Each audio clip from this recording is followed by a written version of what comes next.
Eh bien, vous ne voyez pas tout cela, là, mais il y a plein de choses qui vont mal. Et je vous ai parlé de R2 et il fonçait dans plein de choses dans la première réunion. Et hier soir, ce qui est arrivé durant la bataille au sabre de lumière, j'ai tombé dans les escaliers et là, je me suis rattrapé. Mais ensuite, je suis arrivé, je me suis enfargé sur ma cape et j'ai tombé derrière la plateforme en plein milieu de la scène. Et là, mon sabre de lumière est revolé dans les airs et là, j'ai tombé et j'ai déchiré mes pantalons. Alors, je suis revenu et j'ai prêché avec des pantalons déchirés et j'ai dit à tout le monde que c'était une blessure de sabre de lumière. Et ils m'ont cru.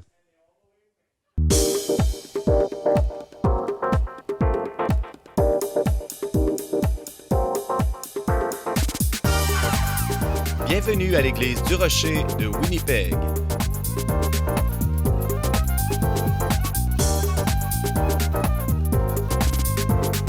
Demeurez avec nous pour un autre message qui provoquera votre pensée du pasteur Mark Hughes. Eh bien, je pense que lorsqu'on parle de la guerre des étoiles, il n'y a pas de série de films dans notre génération plus grande que la guerre des étoiles. Et vous êtes probablement au courant, pour 4 milliards de dollars, Disney a acheté cette marque de commerce et ils ont dit qu'ils feraient 3 autres films. Alors, ça veut dire que mes enfants et nos petits-enfants vont continuer à vivre sur la guerre des étoiles comme nous. Alors, c'est un peu une métaphore qui va continuer encore pour longtemps. Et je ne veux pas que vous pensiez un instant, là, à cause de ce qu'on a fait aujourd'hui, que je suis obsédé avec la guerre des étoiles. Je ne le suis pas. Le fait que j'appelle ma tondeuse le droïde et le fait que je puisse nommer toutes les planètes de l'univers de la guerre des étoiles sans connaître celle de notre propre système lumière est une coïncidence. Mais aujourd'hui, on va regarder le message de la guerre des étoiles et je crois qu'il y a un message qui s'aligne avec la parole de Dieu. Tournez avec moi dans Apocalypse, le chapitre 12. On va regarder quelques versets à partir du verset 7. Et il y eut une guerre dans le ciel. Michel et ses anges combattirent contre le dragon, et le dragon et ses anges combattirent, mais ils ne furent pas les plus forts, et leur place ne fut plus trouvée dans le ciel. Et il fut précipité, le grand dragon, le serpent ancien, appelé le diable, et Satan, celui qui séduit toute la terre, et il fut précipité. Dites précipité. C'est important pour notre message. Précipité sur la terre et ses anges furent précipités avec lui. Ouais. Merci Seigneur que vous êtes heureux, mais il y a une mauvaise nouvelle là, qui suit. Et vous allez l'entendre dans un instant.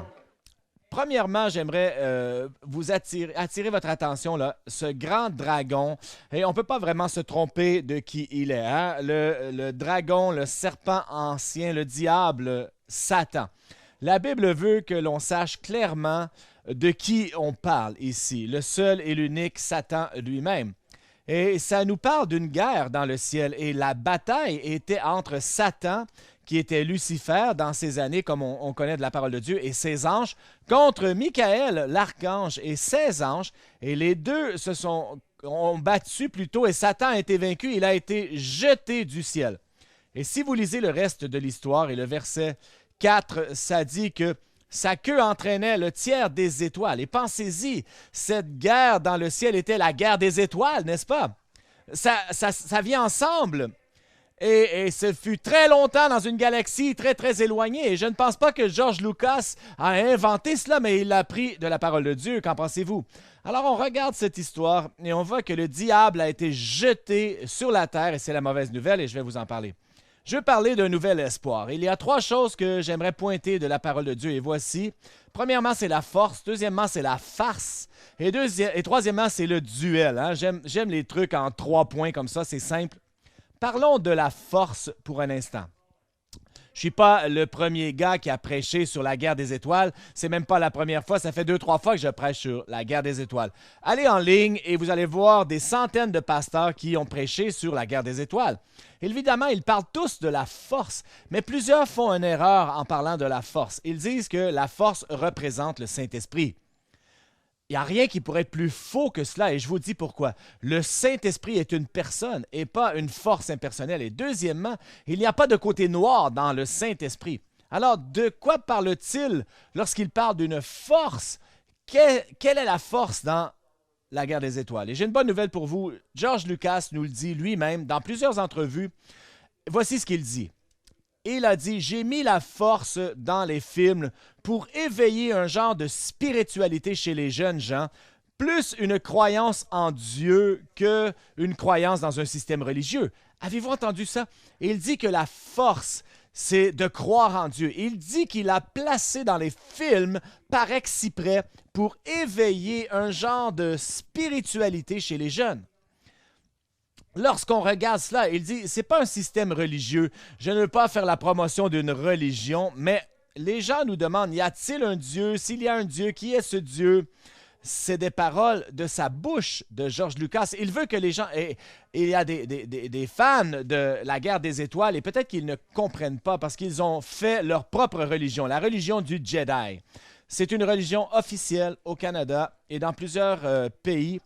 21 000 personnes au Canada font partie de la religion du Jedi. Au Royaume-Uni, 390 000 personnes. C'est fou. Ils s'appellent les suivants. Comment on s'appelle quand on est la religion du Jedi? Non, on est un chevalier du Jedi. Moi, je ne pense pas, là, Obi voulant être. Moi, peut-être que c'est comme ça qu'il devrait s'appeler, mais... Il y a ce film...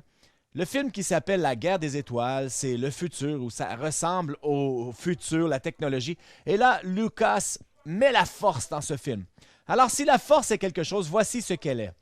La force, c'est ce sens spirituel que nous avons tous, le sens qu'il y a quelque chose à l'extérieur du monde physique. Nous vivons dans un monde temporel, hein? Les choses qu'on peut toucher, ressentir, voir. On vit dans cela à tous les jours, mais ce qui me fascine, c'est qu'on parle aux gens, et presque tout le monde sur la planète, ont un sens inné qu'il y a quelque chose de plus, qu'il y a un monde spirituel à quelque part, et que ce que George Lucas a fait, c'est qu'il l'a écrit dans son script.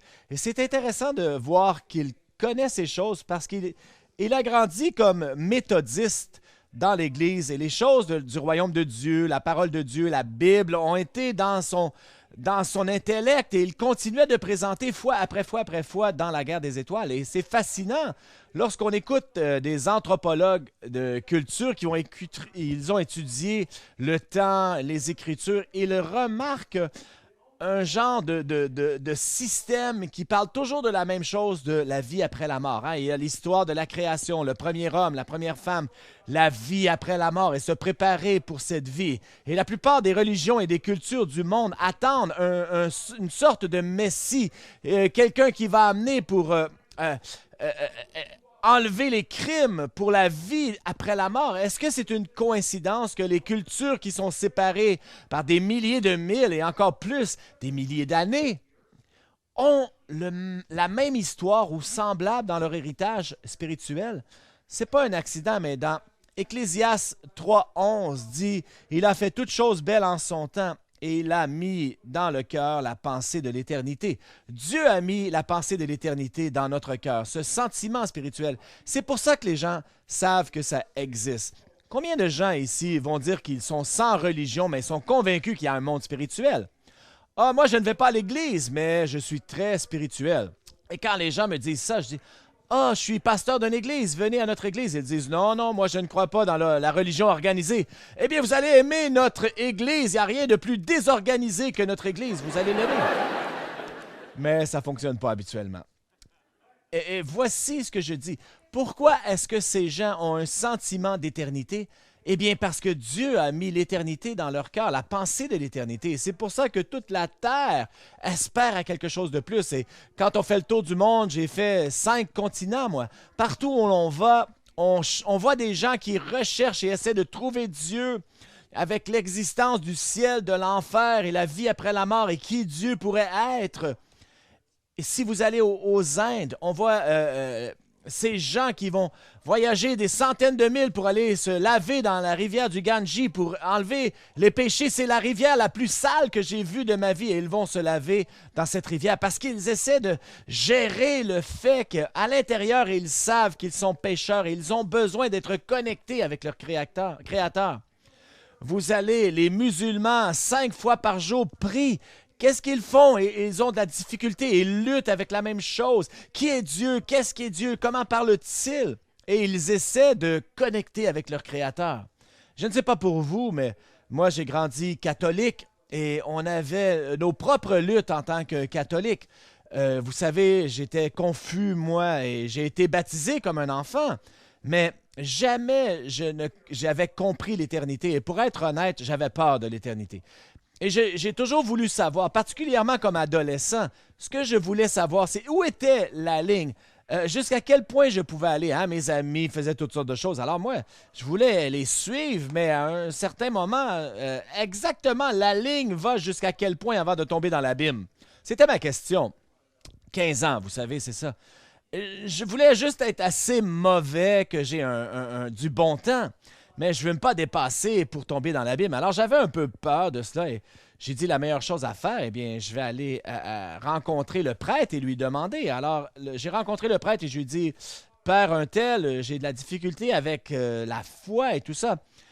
J'ai été baptisé comme enfant, mais est-ce que c'est correct? Est-ce que c'est ma carte là, de sortir de prison? Et il dit, tu sais, Marc, pas vraiment, c'est trop simple, il y a plus que ça. Et là, il m'explique le catéchisme et tout ça. Et là, il me parle de péché mortel et de péché véniel. Et est-ce qu'il y en a ici des catholiques anciennement, là? Oui, il y a plein de gens, vous savez ce dont je parle. Alors, il m'explique comment ça fonctionne. Et les péchés mortels nous envoient en enfer. Alors, si on commet les péchés mortels, on va en enfer. Mais les péchés véniels peuvent être pardonnés. Donc, je suis sorti de cette salle et je me suis dit, j'ai compris. Les péchés véniels, je peux en commettre tant que je veux. Et je ne dis pas que c'est ce qu'il a dit. Je dis c'est ce que j'ai compris. Alors, en tant qu'adolescent, la jeune vingtaine, j'étais vraiment mêlé et confus. Et je pense que vous savez ce dont je parle. Vous avez grandi dans ce sentiment de confusion. Qu'est-ce qui est bien, qu'est-ce qui est mal? Et on lutte avec cela.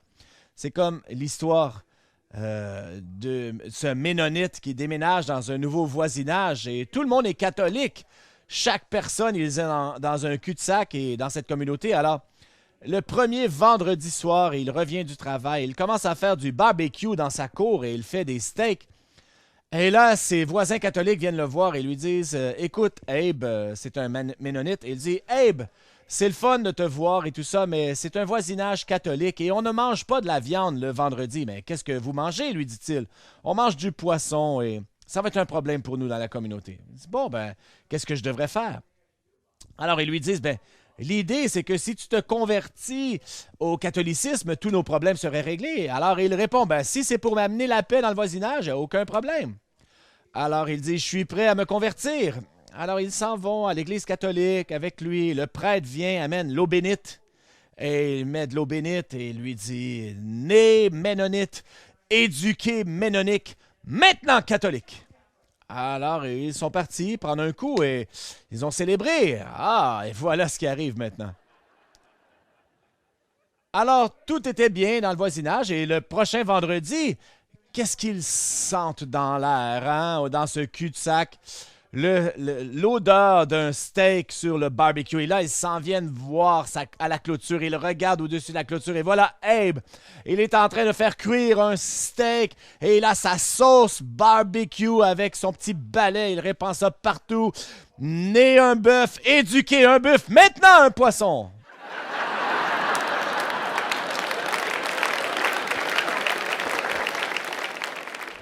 Alors, quelle est la force?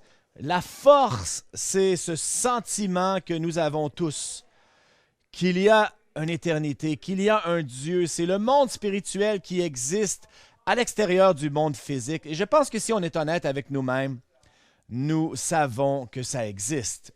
Alors ça, c'est la force. Le deuxième point, c'est la farce. Combien vous avez déjà remarqué que tout ce qui est bon que Dieu a créé, il y a aussi un contrefait, un faux. Dieu crée ce qui est bien, hein? Tout ce que Dieu a créé est bien, mais il y a le faux pour chaque bonne chose. Alors, disons pour l'amour. Quel est le faux de l'amour? C'est la luxure. La prospérité, quel est le contrefait? Ce serait, si vous avez la joie, disons, le paganisme. On a un sauveur, son nom est Jésus. Quel est le contrefait? C'est Satan, c'est le diable. Alors, tout ce que Dieu a créé, tout ce qu'il a fait de bien, il y a un contrefait ou une farce. Et ce que Lucas a fait, qui était brillant, c'est qu'il a fait un caractère dans ses films qui était semblable au diable. Là. C'était incroyable. Hein? Le fait qu'on a ce type habillé en noir, derrière un masque, il respire. Oui, la voix. Qui aimerait avoir cette voix de James Earl Jones? Ah, tout le monde veut rêver parler à ses enfants comme ça. La force est force, celui-là! Juste avant de le frapper, là. Et nous avons ce caractère qui est un semblable de Satan. Et c'était un Jedi déchu. Et Luke Skywalker le choisit. Comme la Bible dit, Satan, Lucifer était au loin avant qu'il soit déchu. Mais il a voulu s'élever au-delà de son maître. Et Ésaïe 14, il dit, « J'exalterai mon trône au-dessus des étoiles de Dieu. » Encore la guerre des étoiles. Ça parle toujours de la... C'est un miracle. Alors, ça continue de se produire et se produire. On voit les parallèles dans ça. Et je ne pense pas que Lucas était très conscient là. Dans chaque film, avant et après, même avant Darth Vader, il y a toujours un vilain qui ressemble au diable. Hein? Avez-vous vu le film Menace fantôme? Regardez. C'est une coïncidence, n'est-ce pas? La peau rouge et des cornes. Et il manque que la queue en pointu et la fourche. Il n'y a rien de plus semblable à ça. Il y a un diable dans et on a vu le verset là, d'Apocalypse 12. Et ça dit qu'il y a eu cette guerre. Et Satan et Lucifer voulaient s'exalter au-dessus des étoiles. Cette guerre s'est produite dans le ciel. Et Michael a vaincu Lucifer et l'a propulsé, lui et ses anges, où? Sur la terre. Et c'est là qu'ils se sont retrouvés. Alors, Lucifer est devenu Satan. Les anges sont venus des Stormtroopers, plutôt des démons. Désolé pour cette métaphore. Et ils sont retrouvés démons sur la terre. C'est une mauvaise nouvelle pour nous. Ils se réjouissaient dans le ciel, mais malheur aux habitants de la terre, la Bible nous dit. Et pensez à ceci un instant. Si vous étiez Dieu, mettez-vous à sa place un instant. Est-ce que vous auriez envoyé Satan sur la terre? Soyez honnête, là. Où auriez-vous envoyé Satan? Directement dans l'abîme, non? Directement, passez la terre, ne passez pas go, collectez pas 200 $, direct dans l'abîme. Et la Bible nous dit qu'éventuellement, il se retrouvera dans l'abîme. Apocalypse 20, il se retrouve dans l'abîme de feu, mais en attendant, il est là. Et pourquoi un bon Dieu envoie Satan, la personnification du mal, pourquoi l'envoie-t-il sur la terre? Eh bien, il y a une réponse à cela. Et ça, c'est la meilleure réponse que j'ai. Peut-être que vous ne l'aimerez pas, mais je pense qu'elle est vraie. Et voici ma réponse. Le libre arbitre. Un des plus grands cadeaux que Dieu a donné à l'homme, c'est le libre arbitre. Et il nous a donné cette habilité de choisir ce que l'on veut. On n'a pas besoin de servir Dieu si on ne veut pas. On a le choix. Mais voici ceci. Un choix n'est pas un choix s'il n'y a pas de choix. Vous me suivez? Un choix n'est pas un choix s'il n'y a pas d'alternative. S'il n'y a pas d'alternative, eh bien, on n'a pas vraiment le libre arbitre. Dieu veut qu'on l'aime parce qu'on veut l'aimer, pas parce qu'on doit l'aimer. Il ne nous a pas créés comme androïdes, il ne nous a pas créés comme robots, il ne nous a pas créés comme pour le suivre mécaniquement et que l'on fasse ce qu'il veut que l'on fasse. Non, il nous a donné le libre arbitre et il dit, tu dois m'aimer parce que tu le veux, tu dois me suivre parce que tu le veux. Et ensuite, il nous a donné cette alternative. Et je crois que c'était très clair. Ce n'était pas gris, ce n'était pas un message confus, c'était très clair. Tu peux me choisir moi ou ce démon ici. Et si on peut amener l'essence, tu peux choisir lui ou moi, un Dieu qui aime ou le mal. Et lorsqu'on regarde le commencement de tout cela, même Adam et Ève avaient le choix. Spécialement Adam et Ève. Ils sont dans le jardin, c'est le paradis, tout est parfait, pas de péché. Il n'y avait rien, pas de crime, rien, pas de pauvreté, pas de meurtre, pas de violence, pas de haine. Mais il y avait quelque chose qui rampait dans le gazon, un serpent du nom de Satan. Satan est venu et les a trompés, ils ont tombé. Il les a placés là pour qu'ils aient un choix. Mais voici une partie de l'histoire que très peu de gens comprennent. Ah, tant pis, ils ont mangé la pomme, tant pis, c'est un fruit. Non, non, on rate le point. Lorsque Dieu a créé l'homme et l'a mis dans le jardin, il a dit « Multipliez-vous et remplissez la terre et dominez sur la terre. » Qu'est-ce que ça veut dire de dominer sur quelque chose? Ça veut dire qu'on règne, n'est-ce pas? Ça veut dire qu'on règne. Il a donné à l'homme le règne. Psaume 118, et ça dit ceci. Le ciel est au Seigneur, mais la terre, il l'a donnée au Fils de l'homme. Il nous a donné la terre. Il nous a donné le règne sur la terre. Adam aurait pu envoyer le serpent, mais il ne l'a pas fait. Et ce qu'il a fait plus tôt, et voici la plus grande catastrophe de tous les temps, il a obéi ce que le diable lui avait dit. En obéissant au diable, il a fait de lui celui qui dominerait sur la terre. Et c'est exactement ce que Jésus l'appelle dans l'Évangile de Jean. Jésus appelle Satan celui qui règne sur la terre. Il n'aurait pas dit ça si ce n'était pas vrai. Et Paul l'appelle le Dieu de cet âge. Dieu a donné la terre à l'homme et l'homme l'a donné à Satan. Il est devenu celui qui règne sur cette terre. Est-ce que ça aurait été légitime pour que Dieu lui dise « OK, tu lui as donné maintenant et maintenant je le reprends » ? Non. C'est pour ça que l'homme devait le reprendre, c'est l'homme qui l'avait donné. Et c'est pour ça qu'il a envoyé son fils sur la terre, pas comme le fils de Dieu, mais comme le fils de l'homme. Et c'est pour ça que fois après fois après fois, il se réfère de lui-même comme étant le fils de l'homme.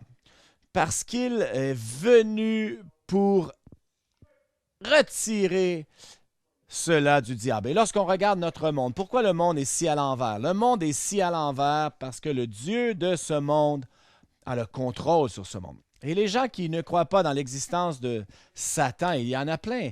Ils croient qu'ils sont spirituels, même ils croient en Dieu, mais ils ne croient pas vraiment au diable parce que c'est trop bande dessinée.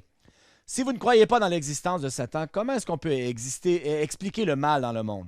Un Joseph Staline qui a tué 70 millions de son propre peuple. Comment expliquer Adolf Hitler qui a envoyé plus de 6 millions de Juifs aux chambres à gaz? Comment expliquer un Pol Pot et les Khmers rouges dans les années 70 qui a exécuté 1,5 million de son peuple? Darfour, la Somalie, le Rwanda et la liste continue et continue et continue. Le niveau de dépravation et de dégradation et la noirceur chez l'homme, comment on explique ça s'il n'y a pas de diable? Et il n'y a pas d'explication pour cela. À l'extérieur du fait qu'il y a une farce, un contrefait dans ce monde et son nom est Satan. Il y a cette histoire de cette église baptiste, il y avait une réunion un jour, la porte arrière s'ouvre de force et c'était Satan lui-même. Et il marche comme Darth Vader dans l'allée. Tout le monde a peur, se sauve partout. Et le pasteur était le premier à se sauver. Et tout le monde est parti quitter le sanctuaire, sauf un homme. Un vieux fermier qui est là, qui mange un brin d'herbe. Et le diable s'approche de lui et lui dit « Ne sais-tu pas qui je suis? »« Je sais qui tu es. »« Alors pourquoi n'as-tu pas peur? »« Pourquoi je devrais avoir peur de toi? On est de la famille, je suis marié depuis ta sœur depuis 39 ans. »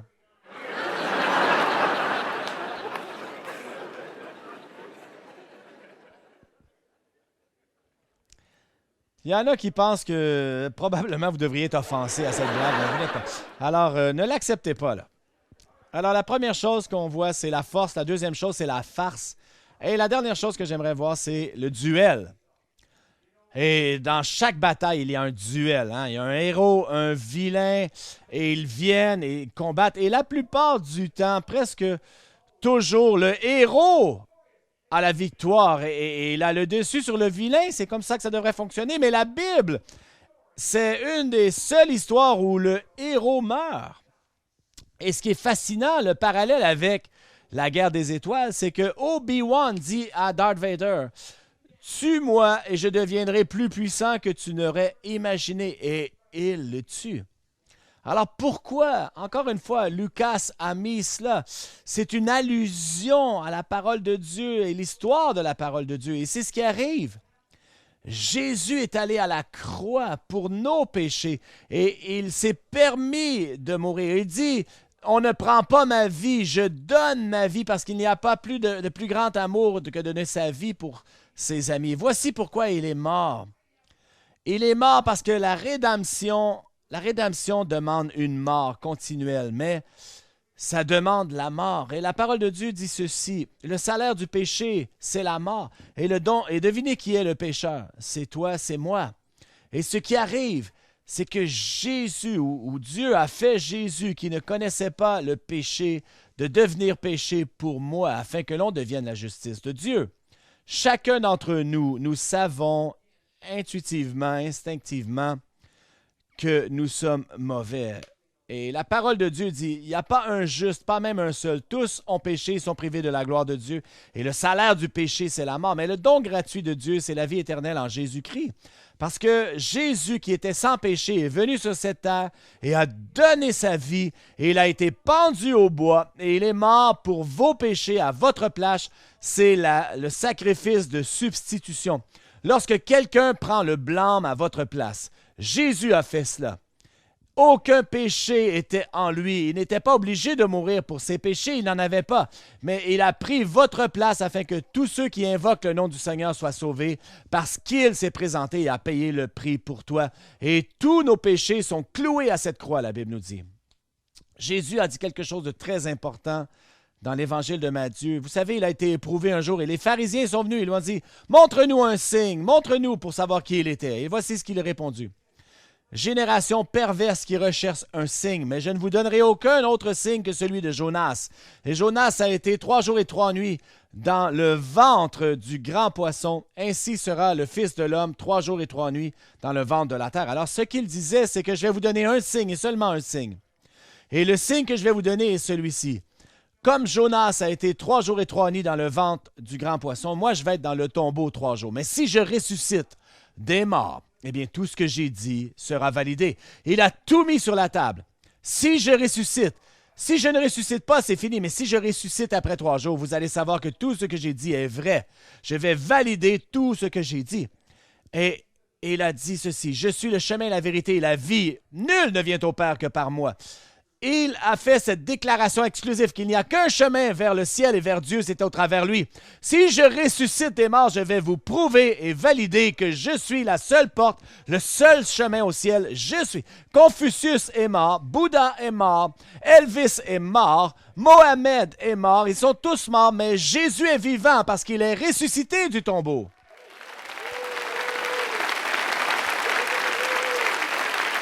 La chrétienté commence quand la religion se termine avec la résurrection. Jésus est ressuscité des morts et vit pour toujours comme notre Seigneur parce qu'il est ressuscité, il est ressuscité, il est ressuscité. Levons-nous ensemble.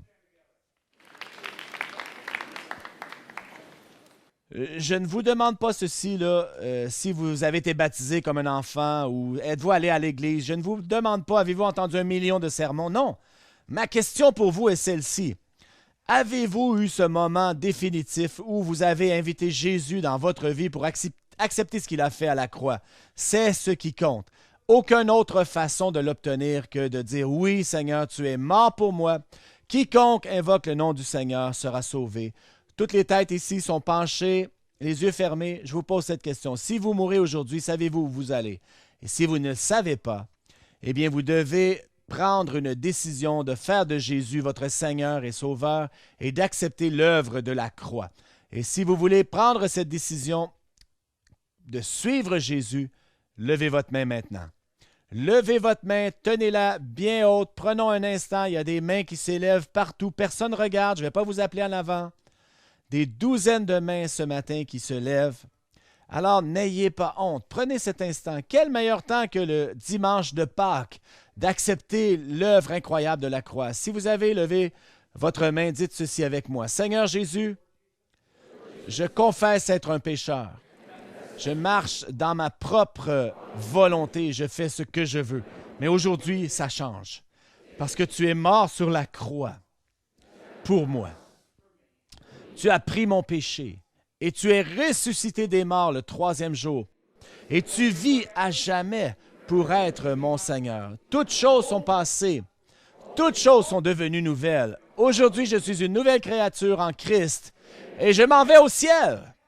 Au nom puissant de Jésus. Amen. Applaudissons le Seigneur.